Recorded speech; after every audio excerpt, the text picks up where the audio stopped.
Hi, எல்லாரும் எப்படி இருக்கீங்க? ஓகே, உலகத்திலேயே ரொம்ப அழகான, மிகவும் விலை மதிக்க முடியாத சிறப்பான ஒரு பூ என்ன தெரியுமா? வேறு ஒன்றும் இல்லை, மன்னிப்பு தான். அந்த மன்னிப்பை பற்றி தான் ஒரு சின்ன கதை இந்த வீடியோவில் பார்க்க போகிறோம். எல்லோரும் கேட்குறதுக்கு ரெடியாக இருக்கீங்களா? சரி, வாங்க நம்ம கதைக்குள்ளே போகலாம். ஒரு அழகான சின்ன கிராமம்.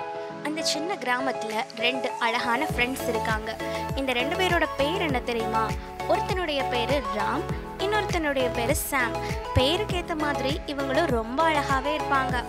இவங்களை பார்த்து பொறாமப்படாதவங்களே இல்லை, அந்த அளவுக்கு இவங்க 2 பேரும் க்ளோஸ் ஃப்ரெண்ட்ஸ். ஒரு நாள் 2 பேரும் ஒரு பாலைவனம் வழியாக நடந்து போய் கொண்டிருக்காங்க. போயிட்டு இருக்கும் பொழுது 2 பேரும் பேசிக்கிட்டே போகிறாங்க. பேசிக்கிட்டு போகும்போது 2 பேருக்கும் சண்டை வந்துடுது. நம்ம ஃப்ரெண்ட்ஸ்குள்ளேயே நமக்கு சண்டை வரும் இல்லையா, அந்த மாதிரி இவங்களுக்கும் சண்டை வருது. சண்டை என்ன ஆகுதுன்னா வாக்குவாதமாகி மிகப்பெரிய சண்டையாயிடுது.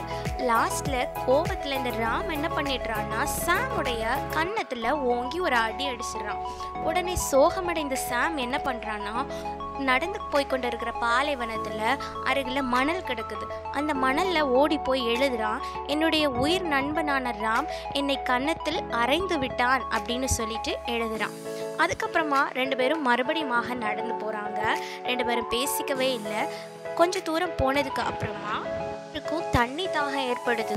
ஆனால் 2 பேரும் தண்ணியை தேடி போய்கிட்டே இருக்கிறாங்க. கொஞ்சம் தூரம் தாண்டி அவங்களுக்கு ஒரு தண்ணி தெரியுது. உடனே இந்த சாம் என்ன பண்ணுறான்னா அந்த தண்ணியை குடிக்கிறதுக்காக ஓடி போகிறான். ஓடி போன வேகத்தில் பக்கத்தில் இருக்கிற ஒரு பள்ளத்தை பார்க்குறதுக்கு அவன் மறந்துட்டான். இந்த சாம் ஓடி போன வேகத்தில் அந்த பள்ளத்துக்குள்ளால் மாட்டிக்கிறான். மாட்டி அவனுடைய உடம்பெல்லாம் உள்ளே போயிடுது. தலை உள்ளே போகிற நேரத்தில் கையை வெளியில் தூக்குறான்.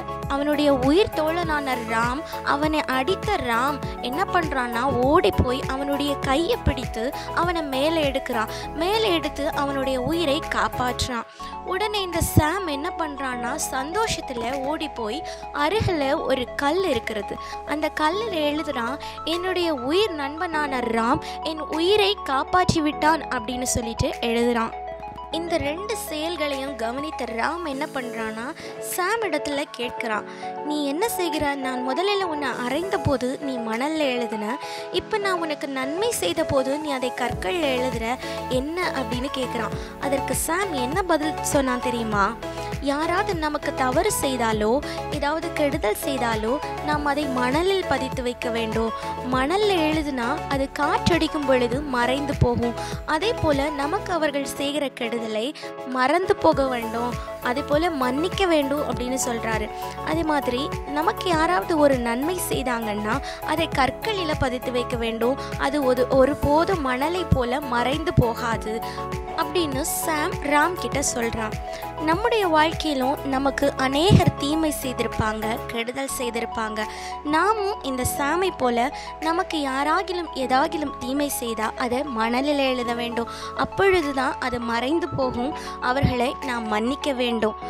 யாராவது நமக்கு நன்மை செய்தால் அதை கற்களில் எழுதி நம்முடைய மனதிலே பதித்து வைக்க வேண்டும். என்ன ஃப்ரெண்ட்ஸ், இந்த கதை உங்களுக்கு புரிஞ்சிச்சா? நீங்களும் உங்களுக்கு யாராவது தீமை செய்திருந்தா அவங்கள மன்னிங்க. அதுபோல் நீங்கள் யாருக்காவது மன்னிக்காமல் இருந்தாலோ நீங்கள் யாருக்காவது ஏதாவது தவறு செய்திருந்தாலோ உடனே போய் மன்னிப்பு கேளுங்க. நம்முடைய வேதமும் அதை தான் சொல்லுது.